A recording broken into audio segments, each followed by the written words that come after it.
Hey everybody, I'm Jimmy. This is another episode of Behind the Unicorn. Don't forget to like, comment, share, and ring the bell.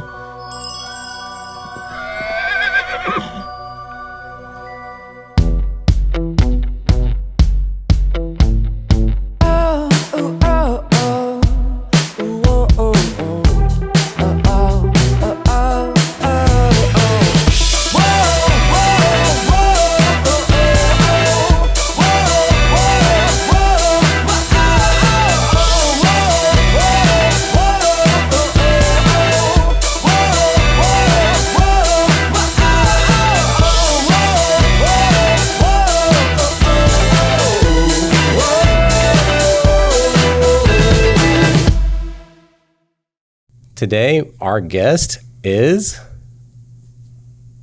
Grant Johnson. All right, Grant. Thanks for coming, man. Thank you. Really do appreciate Awesome. it. Thanks for having me. Yeah, of course. We met, I think, referrals. Referrals, and come to find out, you do play golf too, right? I try. Yeah. Well, and we've done a few golf stuff for you guys, which we can kind of get into later. But I have some questions for you about golf. Okay. All right. Shoot. Pop quiz. Okay.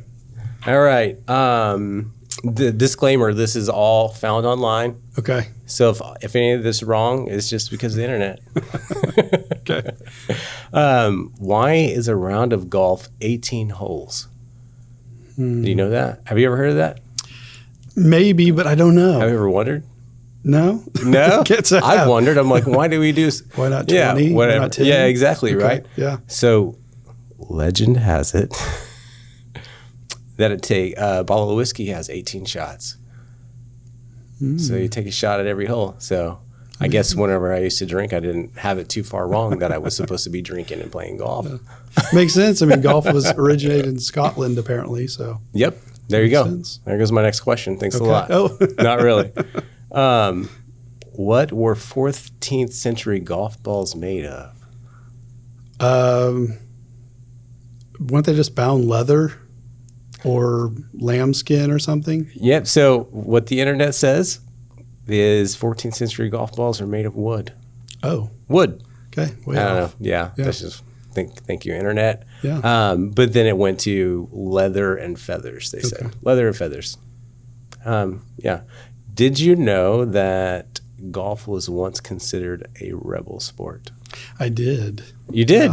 Yeah. I did not know that. Was it some king outlawed it because he didn't want to be affecting the archery school because people were golfing more than they were doing archery? Yeah. How do you say? Yeah. So what I read online, just like what you said, is that it affected military. I'm a walking, talking wiki. Yeah, I'm just joking. it affected military training, and then also with what I looked up is that golf was originally kind of played in the street, just not even on a course, and so it was kind of like hitting everything, right? So you're hitting balls into things, and it was just kind of like a rebel sport. And Yeah. who knows what they used for balls at the time? It was probably just, So golf was kind of like emo or something, like hacky sack or something back in the day. Is that what you're telling me?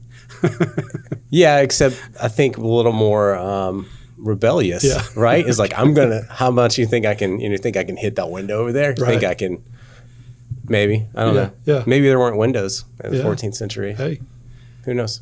maybe. I'm not a history buff. I have no idea. Me neither. Yeah. Sorry, Grant. So the question we ask every guest, what makes you a unicorn?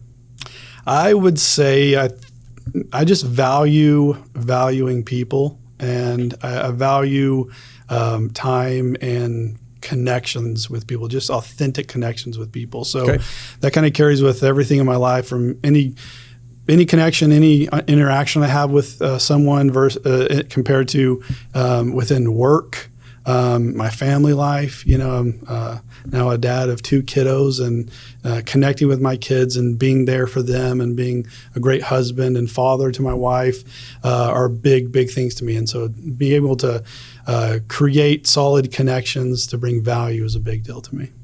Were you always like that? I think so. Yeah. There's, I've got to reflect a lot through last couple months of some training and some classes and things. And, Speaking of unicorns, I'm kind of unique in the fact that I'm a twin. I have an identical twin brother. Okay. And so, I think that makes me different in a way too, automatically. Yeah. But I think it's formed and shaped a lot of me for a lot of reasons of connecting with people and wanting a connection, but kind of just enjoying that process too, Yeah. So, what's your twin's name? Garrett. So What? Grant and Garrett. Grant. Yeah. Man, and that never gets confused. he's here locally too, and he runs around and people mistake us for each other all the time and stuff. Yeah. So What's he do? He is a training specialist, and he works for a company that helps with trunking.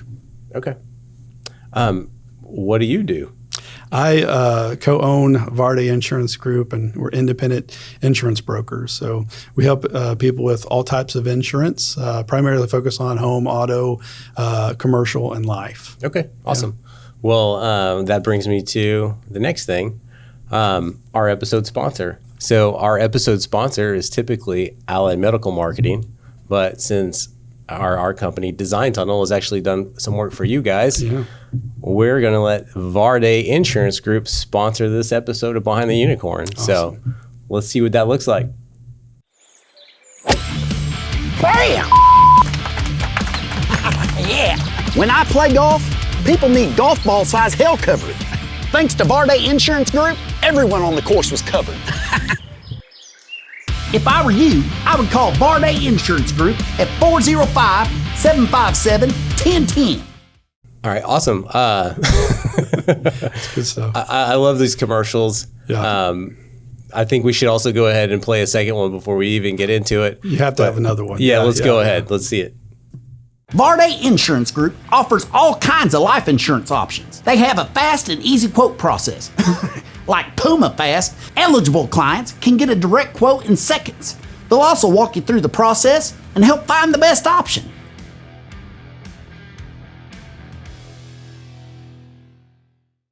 So Grant, thanks for sponsoring the episode. Of course, yeah. What do you think of these commercials? Yeah. I mean, first of all, we had such a fun time. This was kind of our first big project of doing a commercial marketing in this sense. And so we kind of didn't know what to expect, but we had such a fun time coming in doing that. I love the creative aspect too, of creating something and being silly and stuff. And so, being an insurance company, we understand people don't normally like insurance. You don't think really favorably of insurance. A lot of people think they don't need it but have to have it and things. And then in that, with a lot of times people don't enjoy insurance people, right?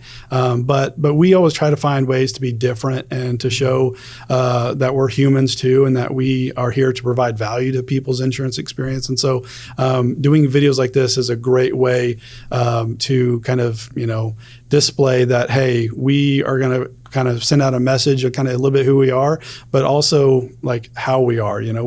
We're fun people. We have senses of humor, right? And we like to have a good time. And so this allowed us to do that. And you guys did a heck of a job at making it come alive. You never know what to expect when you're doing all these edits and cuts and stuff, and it was new to all of us, but when it came out, you and I talked about it, but when we got the cuts sent to us, I mean, we're all sitting there laughing, this was a couple of weeks after, and we were in the building, in the room the whole time doing every single cut. So when you can have something like that, have a product, and then comes out and you're still belly laughing about it, even though you know what's said and what's done, it was a lot of fun to be a part of, and it's cool to see that kind of come to life. Yeah. So, I mean, we're always grateful for any work that we get, but it's always, we could be as creative as a budget allows, or creative as our clients will let us get, right? Yeah. And this is not your average insurance, commercial or promotion. It's more about entertainment, and it's about getting the brand out there, and about being memorable and shareable, right? Yeah. And it's about, I want to watch it again. Like I anytime I show these, I always watch them more than once, and they always make me laugh. Yeah. But it is cool to, have you guys in doing green screen and, sitting back, and everyone's like, is that going to work out? Is that going to work out? And, being able to produce that and pull it all off and show you guys what it looks like. Yeah. My favorite parts are just the random lines, of the talent. He was great talent. Yeah. And then I love for these specifically, the backgrounds weren't even chosen yet, right? We were just cutting lines on green screen. Yeah. And then after the fact, we were able to, match lighting and, pull in those backgrounds and, the stock videos of like the giraffe, those kinds of things. So, so if you guys like those, search the internet for Varde Insurance Group videos or Tiger King videos, and those will probably pull up. We can have some links in the show too, but enough about that. Those are cool. I love them. It was a great time. Yeah, it's still fun to look at and revisit for sure. Yeah. Maybe we should cut to another one right now. Yeah, do it. All right, Grant, you have any business hacks for our audience? I think I have a lot of business hacks. I think delegation is crucial when you can. Obviously, number one always is work hard. Go put your time in, put your effort in, and grind. But there's a point too where you have to delegate certain things.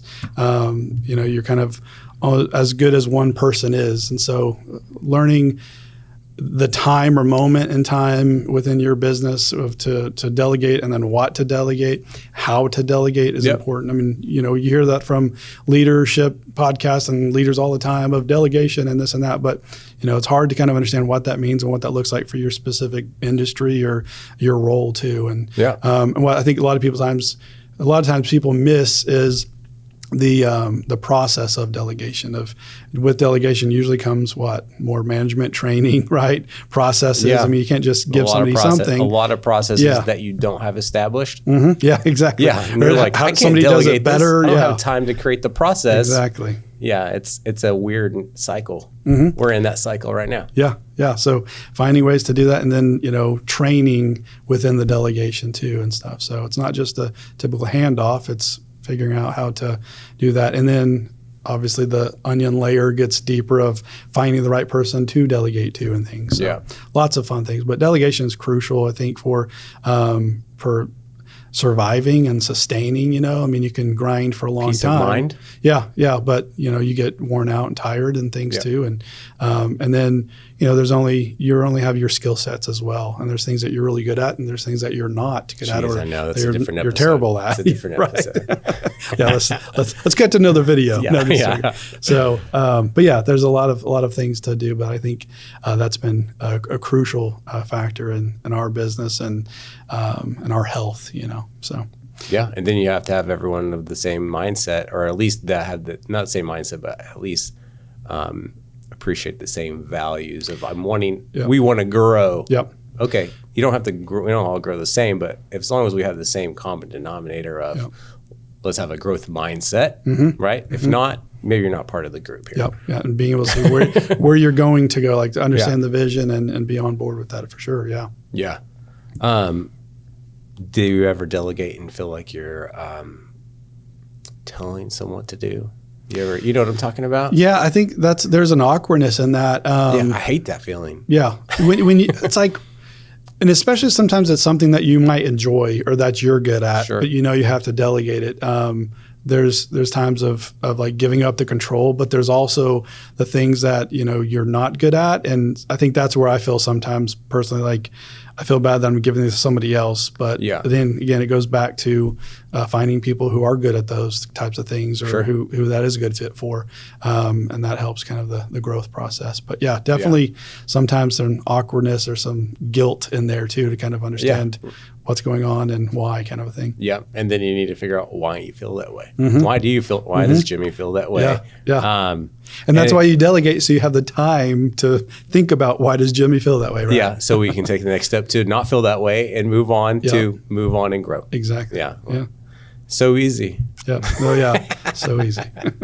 That's why everybody runs businesses and why. I think another reason that I would say me specifically, I have that feeling is that it's because we don't have a 100% defined. This is like our roles. We wear a lot of hats around here, Sure. right? So when you have a lot of hats and there's not like, this is your role, right? So we're still trying, we don't have as many people as we probably need to fulfill all the roles. And so when you delegate, you are telling someone what to do, or you're asking for help. I would like to think I'm doing, right? I'm asking for help. Yeah. But that's my rant on that. Yeah. Thanks for the therapy.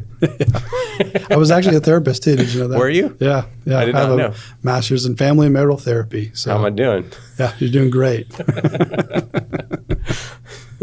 You talk and you solve your own problems. It's doing great. Do I have to pay you today? Yeah. I do? That's what the check's for, right? Just Oh, kidding. yeah, that's right. I'm just kidding. Yeah. I was looking. Any other business hacks you would like to share? Let me think about I mean, it. not too many. I don't want to give away. Well, yeah, no, I'm all for just thinking. transparency, and it's not like we have it all figured out. Maybe that's just a good one too, right? To stay humble. We've had. I've been in insurance for about 8 years, but I have co-owned Varde Insurance for this is coming on 3rd year this month, and so it's the part of staying humble and knowing that you don't know everything, you don't have it figured out. Even after 3 years, we're still learning. I feel like we're learning more now than we had before about what to do and how to do things and how to improve, right? But I think a lot of times, people have a misconception about ownership or leadership or management, and it's often You're really living the American dream. Yeah, exactly. Right? It's everything's going to be cured, or Yeah. it's going to get easier, and I don't think it does. I think it gets much harder. There's a lot of more responsibility involved with everything. Your moves become bigger, and then they affect more people. Exactly. So you have to know the industry and where you're going, or you're going to fail, or you're never going to get out of where you're at to grow. Absolutely. Yeah. Yeah. That's another episode too. Another episode. What about life hacks? You got any life hacks? One of the things that was taught to me when I was about 16 years old, and it's stuck with me forever, is you only have control over 2 things in life. And I've heard variations of this too, but you have control of your attitude and your effort. And so you don't have control over a lot of circumstances. You don't have control over other people, but you can, in any situation, have control over your attitude about any situation or about people, and the effort that you put forth in that moment. And so, it's easy to say that, but living that is a kind of more difficult thing. But once you kind of start thinking of that in a lot of different avenues of what you're doing in life or in work, I think that's a huge hack, because you don't have control over things, but you have control over how you respond to them or your attitude about it. It's hard, right? It is. If you're like, I need to change that. You say, like me and you say, oh, I needed to change that. This is how we do it. And then in the moment, it all goes out the window. Yep. And then you have, your ego comes in and you're like, nuh-uh. Yep. Not this time, right? Absolutely. And then afterwards, you're like, your reflection of, I didn't do what I said I should have done. That was a bozo moment again. A right? bozo? Yeah. Is that what you guys call it? No, I don't. Okay. Just kidding. Yeah. And probably what my wife calls no, The I'm just bozo, kidding. yeah. Beep, beep. Yeah. So I got one for you. I've heard you say it, is work-life balance. Yeah. You Yeah. You have 2 kids. Yeah. If you have kids, it can save your marriage, right? Oh. Ooh, yeah. No, I mean, it brings a lot to the table.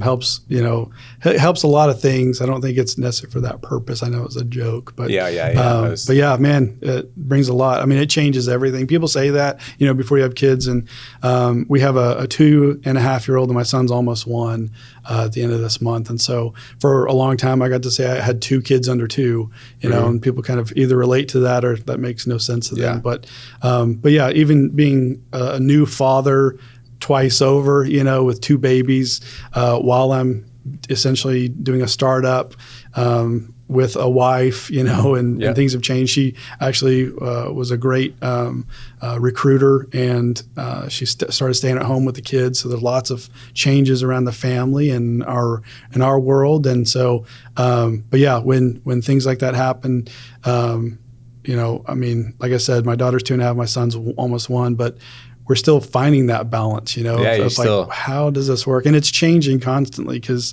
you have babies that eat, and change and evolve, and then they're in a different stage. Yeah, now we joke and we have 2 little raccoons in the house that are running and crawling and everything, super curious and stuff. And so, but that's just one aspect. You have, everybody else at work. You have the involvement and growth of an agency or a company, and developing more staff and bringing more people on as growth happens, So lots of changes, but finding the balance within each is super tough, but again, super crucial. I mean, at least trying to fight to find that balance, and not giving up in it one side or the other. Yeah. I think a lot of people tend to just want to, I'll just work more, and focus on that. And I think, not to get into too much of a historical debate, but, a lot of men in general, have kind of taken that where they just work all the time and don't have a lot of activity or involvement in the home or with children and stuff. Right. Here, take the baby. Yeah. See, here's my baby's family, crying. Take my it. family marital I've seen therapist that before. aspect. Yeah, exactly. Yeah. And so, I was like, I don't know what to do with this thing. I was like, I wouldn't even know what to do if I said, take the baby. She'd be like, no, it's your turn. Yeah, exactly. Or just laugh at you, right? Like, that's a joke, right? Yeah. So, so there's a lot of ways to, a lot of things to consider there. And I think a lot of times there's, there's ways to continue to fight to find that balance and be healthy every way you can, So. Yeah.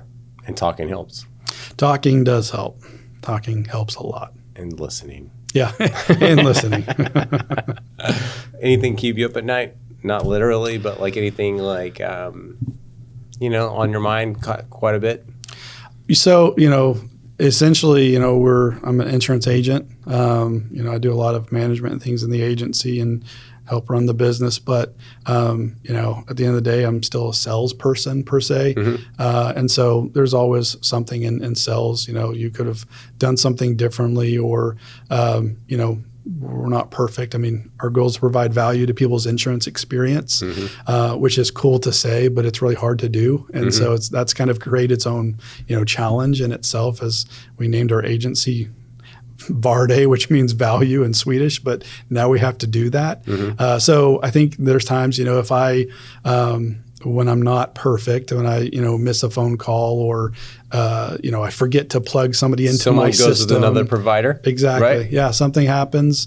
You always think, what could have happened? And, been in insurance long enough that those don't bother me as much as it used to, because you kind of see like things happen and people just, it's communication. Either people don't understand sometimes or, I don't have a problem when somebody finds something that's better and I can tell them that, because we kind of come from a consultation approach more than salesperson. But, it's when somebody, let's say, to get into insurance, because this is so intriguing. But when somebody has really bad coverage or really, really high deductibles on their home insurance, for say, and knowing their situation, it might really hurt them to actually pay a 5% deductible. That's a $15,000 when they need to replace the roof. It's a young couple who probably can't afford that, or that's going to be really tough.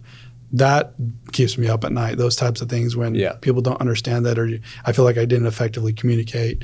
And so those kind of things really, eat at you after a while. It's like, ooh, I could have done something better, different to help them out, so. Yeah, I mean, how can you, sometimes you can tell people stuff, I mean, they just don't get it until something happens. Correct. Right?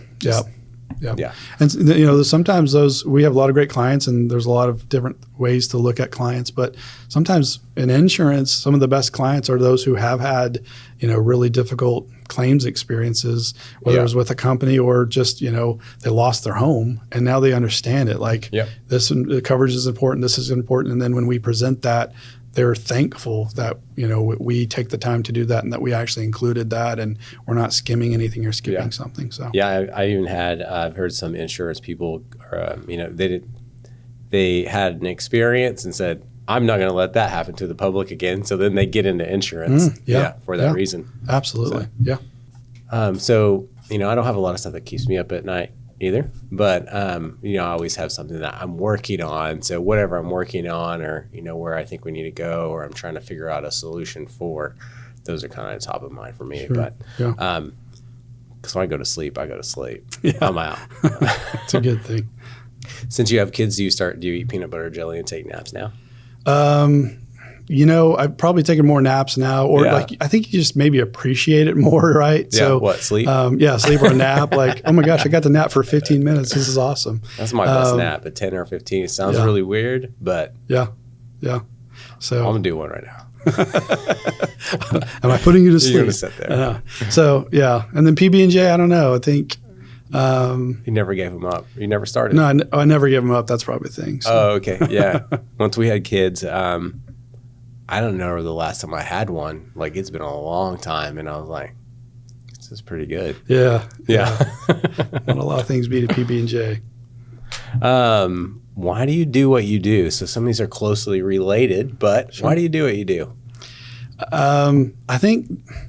So the honest answer, in my head, it sounds kind of cocky, but maybe because nobody else can do it, or because I've been in roles and positions before where I wanted to do better. I wanted to have something that was better to help more people in a better way, and that goes from, we have a lot of thought and process within our agency that is value driven. And so, not only providing insurance in a better way and presenting insurance and just doing insurance better, but then, we look at it as like providing a workplace environment that's better for people, that people enjoy coming to work and they enjoy the people they work with and their managers and things like that. So being in positions before and roles and previous jobs and stuff, you get to see what you like and what you don't like and what you wish you could do better and what you want to keep. And that's kind of why we're doing what we're doing,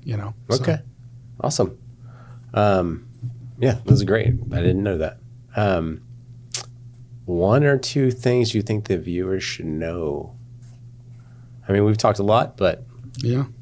I always have a social paranoia about the twin thing, right? Because I want people to know that I have a twin, in case in case usually, he gives them a bad insurance quote. No, he's not in insurance now, but but it's still good. Yeah, but no, it's really in case this happens all the time. If we're in a store or a restaurant and somebody knows me and he walks past and they slightly wave and he doesn't acknowledge him, people all the time is like, "Oh, Grant is so rude," And I can't believe he didn't say anything. Channel. People mistake him for you. That's right. You don't want that. No. So, I mean, those things happen all the time. So I am kind of a little paranoid about, that if I joke and say, if you see me in public and I'm not nice to you, then that's why. It's not me. That's funny. Yeah. Should do or I'm having a bad day. I'm just kidding. Yeah, or it's just a bad day. Anything you want to add to anything that we've said so far? I mean, I could get into a lot of these much deeper. Yeah. I'm trying to think of anything else. No, I mean, we've covered a good gamut of it. Yeah. All right. Well, so today we have something on the show that no one's ever got before. Okay. Whoop, here it is. I don't know if it's pressure or excitement. Here's the big reveal. Okay. Is he gonna? Oh, okay. Unicorn glasses. Okay. Come on. All right. Awesome.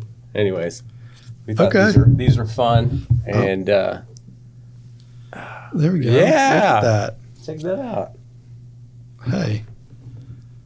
Look at that. Yeah, it matches your shirt. We should have started out like this, Yeah, I know. I feel not said a thing, right? I feel very hip.